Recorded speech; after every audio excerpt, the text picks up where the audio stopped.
Okay, this is the most expensive cart we've ever bought. That's not what I want to talk about, because you can just go order one of these online and pay the money for it. This is the least expensive cart and the oldest cart in our shop. So this is the cheapest cart in our shop. And I just want to show you what it is. Obviously we've got 4x8 signs on here, and so we use it for hauling stuff like that. But if you come around this side, I'll show you how we built it.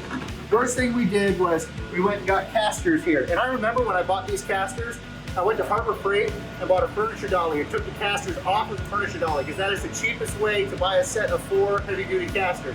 Keep that in mind. And then we actually just took a pallet here. So we mounted the casters to the 4 corners on the bottom of the pallet.